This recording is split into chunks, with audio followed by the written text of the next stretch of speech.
So I had some water intrusion into the audio amplifier of this BMW X5, and I'm going to just replace it. I've got a new amplifier. Well, I pulled this one out of another BMW, and while I was there, I also I got the wiring harness here, because my wiring harness has water damage in it, and it's burned up basically.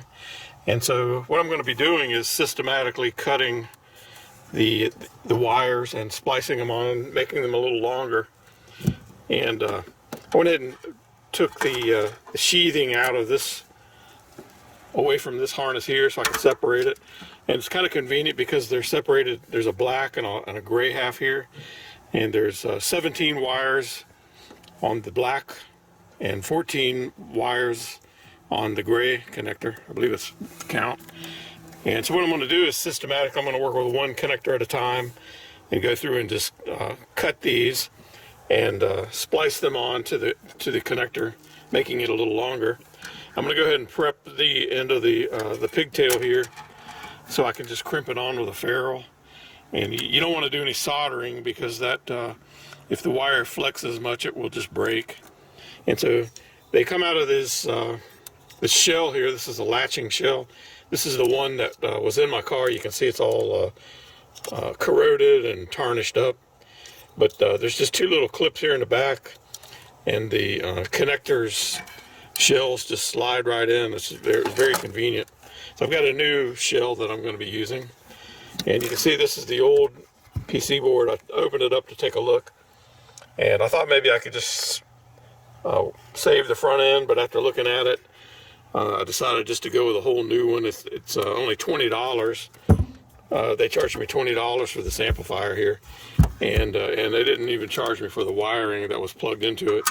So these are the wiring harnesses, the pigtails that I'm going to be using. I've already prepared them for splicing, and I wanted to show you.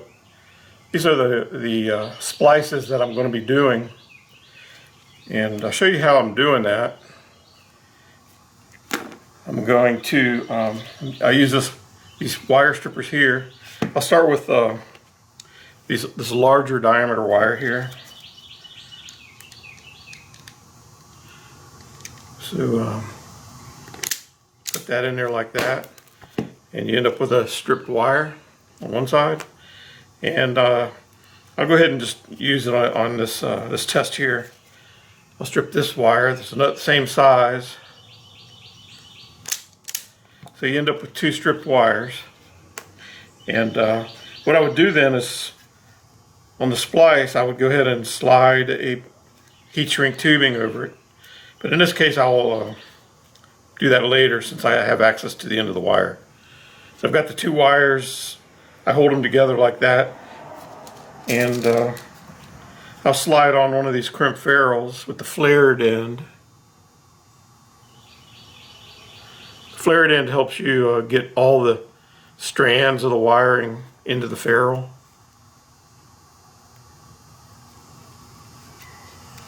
Like that. And bear in mind, the wiring I'm going to be doing, they're going to be color coded the same, but I'm just showing you a close-up of what happens here. So then I'll put it in this crimper here.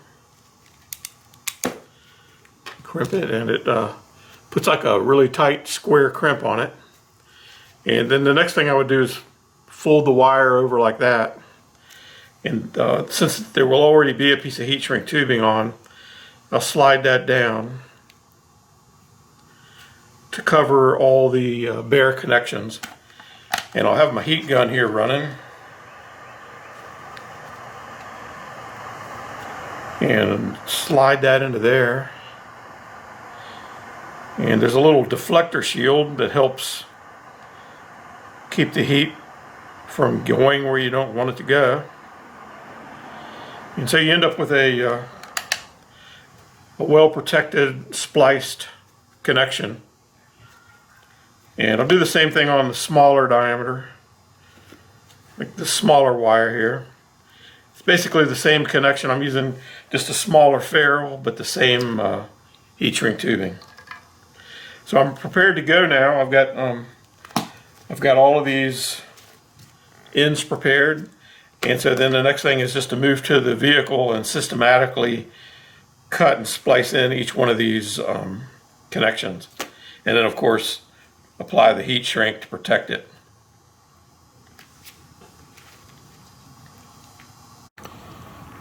So I'm ready to start doing the connections now.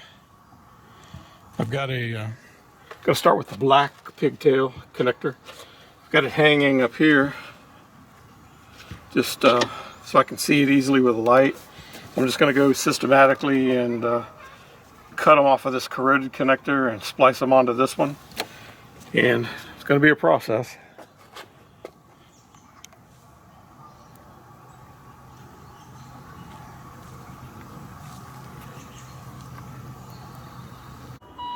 So I've got the replacement amplifier just sitting here in the back with the longer pigtail here. Every connection's been made and insulated systematically.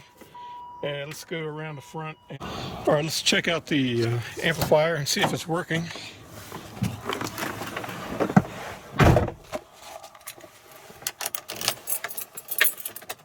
Radio used to power on, but no sound. Let's see what happens now.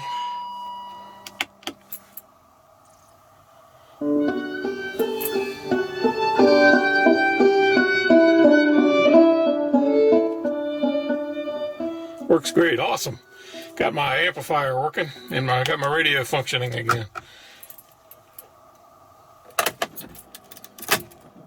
Pretty easy fix. So this is looking into the amplifier, the E53 audio amplifier. It appears there's maybe 3 pins that have just totally corroded away. And so that might be a challenge to fix.